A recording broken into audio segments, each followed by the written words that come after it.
mootummaa sanyii Solomoon bara 1270 hanga bara 1540tti giddugala biyya kanaatti falmiin garee hordoftoota amantii Islaamaa fi amantii Kiristaanaa gidduutti godhamaa ture baay'ee ulfaataadha. Bara 1540 keessa garuu qabsoon haaraan akka eegalee ragaalee seenatu dhugooma. Qabsoon kunis kan bara dheeraadhaaf godhamee fi gargaarsa humnoonni biyya alaa kan irratti hirmaannaa godhanidha. Humna gama Otoman Turkii irraa argameen gareen Musliimaa Ahmad Ibrahim yookaan Ahmad Giraanyiin durfamuun mootii Abisiiniyaa ka ture Libna Dingil Poorchugaaliin deeggaramaa wal falmaa turaniin. Dhaggeeffattoota keenya, qophii seenaa Oromoo har'aatiin qabsoo Oromoota Finfinnee fi naannawa sanatti godhamaa ture ilaallaa. Nu wajjin turaa.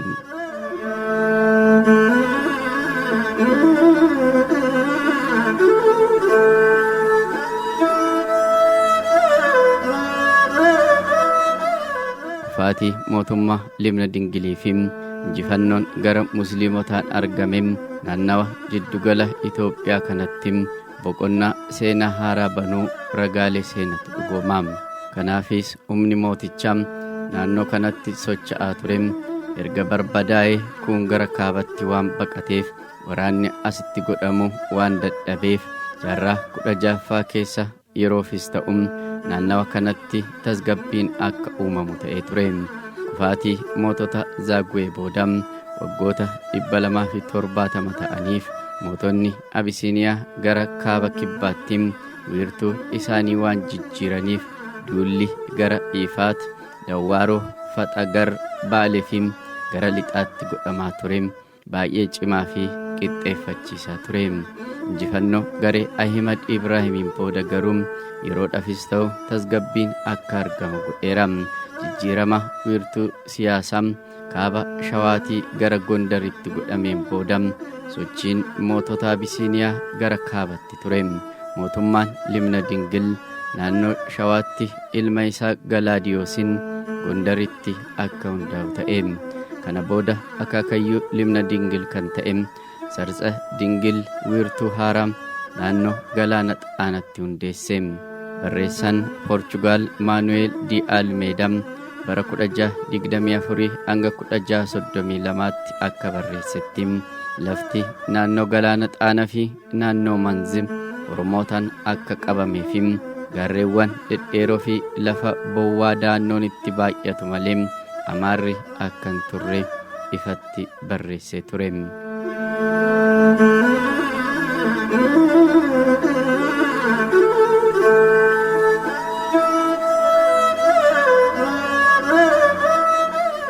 Mootonni Shawaa naannoo Manz jedhamutti bara 1547 keessa hundeeffame dhawaata babal'achaa dhufuudhaan biyya Tuulamaa mara dhuunfate. Akka ragaa odeeffannoo fi barreeffamaatti Nagaasii Kiristoos akaakayyuu Libna Dingil kan ta'ee fi Yaaqoob nama jedhamurraa akka dhalateetu himama. Haa ta'u malee barreessitoonni akka Kiraaf namni kun Oromoo akka ta'ee fi karaa haadha isaa Amaararraa akka dhalate barreessan. Abbootiin biyyaa kunneen siyaasa isaanii gara Gondaritti harkifachuun araddaa Oromootaa kan akka Geeraa Maammaa fi Laaloo Midir jedhamu dhawaata dhuunfatanii gara Ifaatitti ce'anii lafa Shawaa Roobiit, Araabaa fi Qobboo dhawaata'uuf jala galchanii bara mootii Shawaa Saayila Sillaaseen gaara Qundii fi Aalkoo Barrii qabatan. Kana booda Abbichuu fi Jiddaa waraanu eegalan. Saayila Sillaaseen gargaarsa gara biyyoota Awurooppaatii argatee naannoo Finfinnee weerare. Kana bira darbee namoota baay'ee fixuudhaan saamicha guddaas godhaa ture. Kanaaf immoo gubaa ture.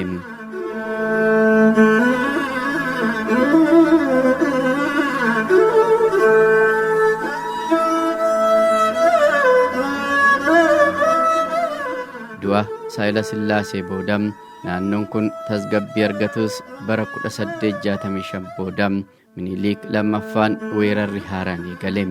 Mootichi kun gorsitoota Awurooppaa isa waliin mana hidhaa Teediroos keessa turanii fi namoota booda walaba ta'uun Gondar keessatti isa gorsaa turanitti fayyadamuun tooftaa abbootiin isaa itti gargaaramaa turan jijjiiruudhaan Oromoota gar tokko firoominaan qabachaa ture. Kunis humna Oromootaa iddoo lamatti qooduu eegale. Akka maanguddoonni argaa dhageettii jedhanitti haati mootii Minilik Ijjigaayyoo lammaa Oromoo Adaa akka turte himu. Kanaafis ragaan yeroo mootichi Teediroos Minilik booji'uuf gara Shawaa dhufe Oromoonni hedduun kan akka Bazzuu Abbaa Dikkirii fi kan biroos isa qabanii gara lafa Oromootti baqachuuf yaalan Oromoota naaf wayya jechuun isaa ragaa guddaadha jedhu. Ada'aa keessaa warri Bunee Boorrii mootii Minilikiin fira akka ta'an maanguddoonni argaa dhageettii ni dubbatu.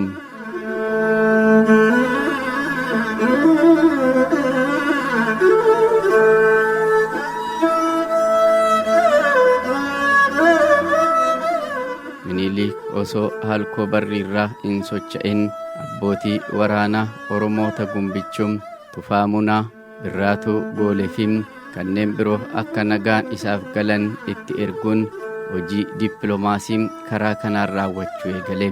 Hojiin akkasii kan irratti raawwate abbaan waraanaa tokko Naga'oo Gaarii, abbaa Fiitawuraarii Birruu Naga'ooti. Naga'oon gorsa Goobanaatiin waraana tokko malee Minilikiif gale. Minilik Goobanaa fi Birruu Naga'oo qabachuun hojii dippiloomaasii hojjechuu eegale. Bifa kanaan gara abbootii biyyaa Tuulamaatti akka gabbaraniif erguu eegalan.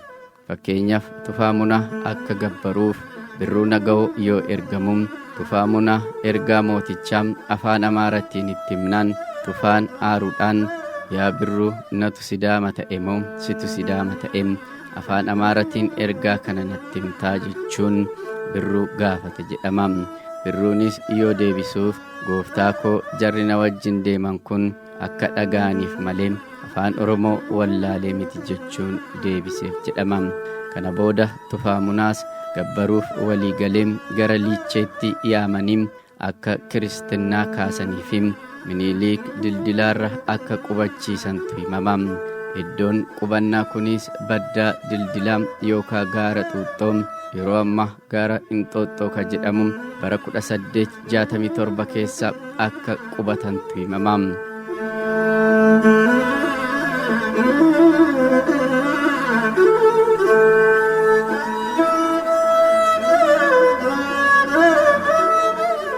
Erga qubannaa raawwatanii booda sochii isaanii hanga malkaa Awaashitti kallattii maraan eegalanii abbootii biyyaa Tuulamaa bebbeekamoon kan akka Birraatuu Goolee, Cangaree Sookilee, Shabbuu Bordee, Turee Galatee, Mojoo Boxoraa fi Cuukoo Roobii ofitti qabuun humna ofii ijaaree dildilaa akka wiirtuu ajajaa waraanaa godhachuun maatii isaa qubsiisuu eegale.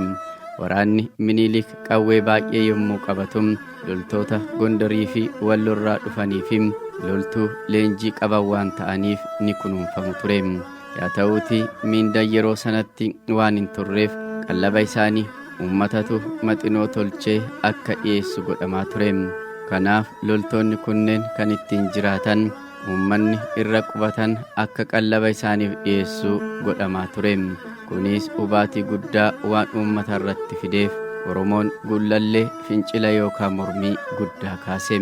Yeroo sanatti warri gadaa jilaaf ta'anis salphina kana obsanii turuu hin dandeenye. Kanaaf rakkoo kana caffeen irratti dubbatee akka murtii kennu gaafatan. Caffeen gullallee Ada'am eekka fi galaan yeroodhaaf falmii guddaan godhamus rakkinicha irratti waligaluu waan dadhabaniif gara gosoota gullallee fi eekkatti mariin deebi'e.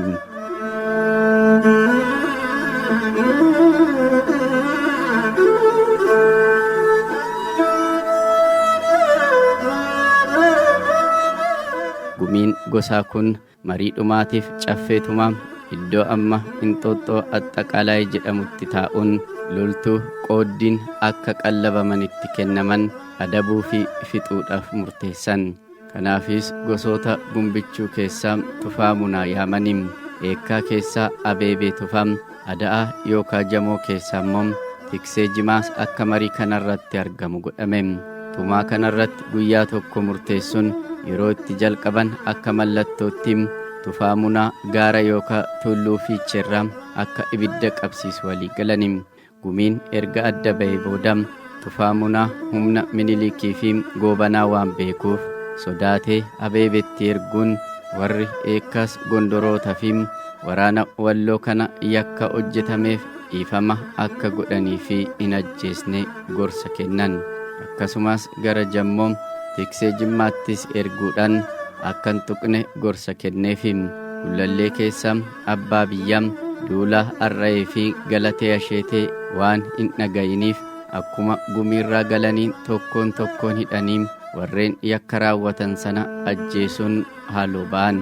Tufaa Munaas akkuma marii caffee gullalleerraa galeen gaara Fiicheerraa ibsaa qabsiise. Dhumaatii loltoota Goobanaa fi mootichaa kana booda kan lubbuun bira ga'e malee dhumanii.